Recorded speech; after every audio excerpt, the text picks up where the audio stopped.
छात्रों, मैं डॉक्टर जितेंद्र सिंह आप सबका खैर सर अकेडमी में बहुत बहुत स्वागत करता हूं। और अब तक यूपी टेट 2026 के अंतर्गत हमने एक श्रृंखला प्रस्तुत की है, उसमें 3 भाग प्रस्तुत किया। पहला भाग प्राथमिक पर आधारित था, दूसरा उच्च प्राथमिक स्तर पर, तीसरा भाग हमने चाइल्ड डेवलपमेंट एंड पेडागोजी पर आधारित प्रस्तुत किया था, जो एक विस्तृत क्षेत्र को समाहित किए हुए था। ये चौथा भाग भी चाइल्ड डेवलपमेंट एंड पेडागोजी पर आधारित है। इसके अंतर्गत हमने 5 अध्यायों को समाहित किया है और उन 5 अध्यायों के बहुत ही महत्वपूर्ण MCQ प्रश्न प्रस्तुत किए हैं, जो पिछली परीक्षाओं में आ चुके हैं तथा आगामी परीक्षा के लिए भी बहुत ही उपयोगी है। तो आशा है ये भाग आपको बहुत पसंद आएगा और आप इससे बहुत अधिक लाभान्वित भी होंगे। और आपको अगर पसंद आए तो हमारे चैनल को सब्सक्राइब कर दीजिए, जिससे हमें बहुत अधिक प्रोत्साहन मिले और हम अगला भाग भी प्रस्तुत कर सकें। इसलिए कि हमने देखा कि हमने 3 भाग प्रस्तुत किया, लेकिन छात्रों को हमने छात्रों के पास भेजा भी, लेकिन वो चैनल को सब्सक्राइब ही नहीं करना चाहते हैं। जैसे लगता अभी यही भाग आपको जो है पैसे में खरीदना होता तो आसानी से आप चैनल को भी सब्सक्राइब करते और पैसे भी पेड करते, लेकिन हम इतनी मेहनत करके इस भाग को प्रस्तुत कर रहे हैं आपके फायदे के लिए, उपयोगी, जिससे आपको हो सके तो कम से कम चैनल को सब्सक्राइब तो कर दीजिए। तो ये आपके सामने स्क्रीन पर जो पहला प्रश्न है वो जीन पियाजे, मतलब ये भाग आपका शुरू वाला जीन पियाजे के प्रश्नों पर आधारित है। तो पहला प्रश्न है, बच्चों के संज्ञानात्मक विकास को सबसे अच्छे तरीके से कहाँ परिभाषित किया जाता है? तो इसका सही आंसर है विद्यालय एवं कक्षा में।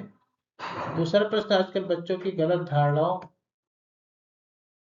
नेक्स्ट प्रश्न है, एक 3 साल का बच्चा बताता है दूध बूथ पर एक मशीन द्वारा दूध का उत्पादन होता है। निम्नलिखित में से कौन सा बच्चे की समझ का सबसे अच्छा स्पष्टीकरण है? तो सही स्थान है, सही इसका आंसर है बच्चे का जवाब दूध बूथ से दूध खरीदने के अपने अनुभव पर आधारित है। नेक्स्ट प्रश्न है, किसी वस्तु के स्थायित्व की अवधारणा पियाजे के विकास के किस चरण में प्राप्त हो जाती है? तो यहाँ 4 ऑप्शन दिए गए, संवेदी गामक, पूर्ण परिचालन, मूर्त परिचालन, औपचारिक परिचालन। तो सबसे सही जो आंसर वो है संवेदी गामक, ये पियाजे की धारणा के आधार पर है। अगला प्रश्न है, स्वजागरूकता एवं संज्ञानात्मक क्षमताओं का नियंत्रण, जैसे योजना बनाना, समीक्षा करना और संशोधन करना, ये सब किसके अंतर्गत आता है? तो इसमें 4 ऑप्शन दिए गए, केंद्रीकरण, संज्ञान बोध, संज्ञान और समायोजन। तो इसका सही आंसर है संज्ञान बोध। निम्न में से कौन सी पूर्व संक्रियात्मक विचार की एक सीमा नहीं है? तो इसमें नहीं है के अंतर्गत अर्थात ध्यान केंद्रित करने की प्रवृत्ति, यह भी उसके अंतर्गत आती है। मान्यता, अनुत्क्रमणीयता, ये सब आती है। ये जो बी वाला आंसर है ये इसके अंतर्गत नहीं आता। अगला प्रश्न है, निम्नलिखित में से कौन सा मूल संक्रियात्मक अवस्था के प्रमुख कौशलों में से एक है? तो इसका सही आंसर है सुरक्षित रखने की योग्यता। पियाजे के अनुसार विशिष्ट मनोवैज्ञानिक संरचनाएं, अनुभव से सही अर्थ निकालने के व्यवस्थित तरीके क्या कहा जाता है? तो पियाजे ने एक नई व्यवस्था स्थापित की थी, उसका नाम था स्कीमा। निम्न में से कौन सा पूर्व संक्रियात्मक काल के बच्चे को विशेषित करता है? तो इसका सही आंसर है विचारों की अनुत्क्रमणीयता। जीन पियाजे द्वारा परिभाषित की वह अवस्था जहां संज्ञानात्मक विकास बालक के अपनी इंद्रियों के प्रयोग तथा बाहरी दुनिया का पता लगाने के प्रयासों से होता है, ये परिभाषा जो है किसके अंतर्गत आती है? तो सही आंसर इसका संवेदीगत अवस्था के अंतर्गत आती है, बाकी अवस्थाएं उसके अंतर्गत नहीं आती हैं। अगला प्रश्न, जीन पियाजे के सिद्धांत का प्रमुख प्रस्ताव क्या है? तो उन्होंने ये प्रस्ताव दिया था, बच्चों की सोच गुणात्मक रूप में वयस्कों से हमेशा, जीन पियाजे इसी आधार पर ही दिए थे कि बच्चों की सोच हमेशा वयस्कों से भिन्न होती है, बेहतर नहीं। निम्न व्यवहारों में से कौन सा जीन पियाजे द्वारा प्रस्तावित मूल संक्रियात्मक अवस्था को विशेष दर्शाता है? इसमें इसका सही आंसर अगर देखा जाए तो संरक्षण और कच्चा समावेशन। नेक्स्ट प्रश्न है, बच्चों के संज्ञानात्मक विकास के संदर्भ में कौन सी पियाजे की संरचना है? तो उनकी पियाजे की संरचना स्कीमा है। पियाजे के संज्ञानात्मक विकास सिद्धांत से निहितार्थ निकालते हुए या 6 से 8 के शिक्षक को अपनी कक्षा में क्या करना चाहिए? तो पियाजे ने जो व्यवस्था दी उनके अनुसार कि ऐसी समस्याएं प्रस्तुत करनी जिसमें तर्क आधारित समाधान की आवश्यकता हो। ये इसका सही आंसर है। अगला प्रश्न, जीन पियाजे के संज्ञानात्मक विकास सिद्धांत के अनुसार परिकल्पित निम्नात्मक तर्क किस अवधि में विकसित होता है? तो इसका सही आंसर अमूर्त संक्रियात्मक अवस्था। नेक्स्ट पियाजे का ही प्रश्न है, पियाजे के अनुसार विकास की प्रथम अवस्था जन्म से 2 वर्ष तक में बच्चा अधिक उपयुक्त प्रकार से जिसके द्वारा सीखता हुआ क्या है? सबसे पहले इस अवस्था में बालक केवल अपनी इंद्रियों, हाथ, नाक, कान, मुंह, इन सब जो पांचों इंद्रिया ज्ञान इंद्रिया उन्हीं के द्वारा ही वो सीखता है और उसी से ज्ञान प्राप्त करता है। अगला, जीन पियाजे की संज्ञानात्मक विकास की अवस्थाओं के अनुसार जिसे पूर्व प्रत्यात्मक काल के रूप में जाना जाता है वो क्या है? पूर्व संक्रियात्मक अवस्था। नेक्स्ट प्रश्न है, पियाजे के संज्ञानात्मक सिद्धांत की अवस्थाओं का क्रम क्या है? तो सबसे पहला क्रम है संवेदी गामक काल, पूर्व संक्रियात्मक काल, मूर्त संक्रियात्मक काल, औपचारिक संक्रियात्मक काल। ये इसका सही क्रम है। नेक्स्ट प्रश्न, जीन पियाजे के संज्ञानात्मक विकास के सिद्धांत की पूर्व संक्रियात्मक अवस्था का आयु समूह क्या है? वो 2 से 7 वर्ष है। नेक्स्ट प्रश्न, पियाजे के संज्ञानात्मक विकास सिद्धांत के अनुसार समविष्टीकरण से क्या तात्पर्य है? तो पियाजे ने नए तरीकों का समावेश तथा पूर्ववर्ती विद्यमान बौद्धिक संरचनाओं में सुधार करते हुए व्यवहार करना, ये सही आंसर इसका है।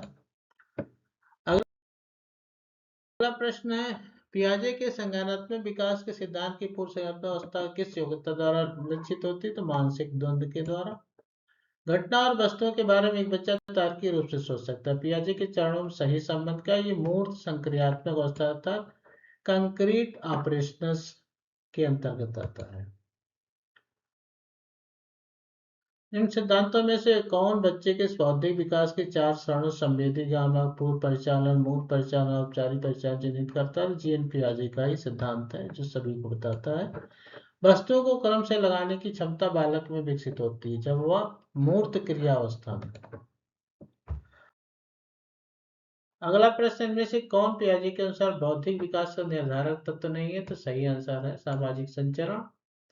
फ्रायड, पियाजे अन्य मनोवैज्ञानिकों ने व्यक्तित्व विकास की विभिन्न अवस्थाओं से अंदर व्याख्या की, परंतु पियाजे ने नहीं ने विभिन्न अवस्थाओं को समझाने के लिए संज्ञानात्मक बदलाव के बारे में कहा। पियाजे के अनुसार बच्चा अमूर्त स्तर पर चिंतन, बौद्धिक क्रिया और समस्या समाधान प्रस्तुत करने किस अवस्था में करता है? तो सही अवस्था औपचारिक संक्रियात्मक 11 से 15 साल।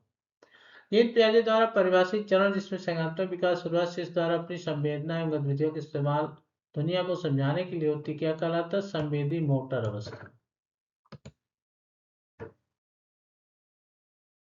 अपने आसपास के वातावरण के साथ समझ बैठाने की क्षमता से बुद्धिमत्ता का संबंध जोड़ने वाला मेरे वैज्ञानिक जीन पियाजे था।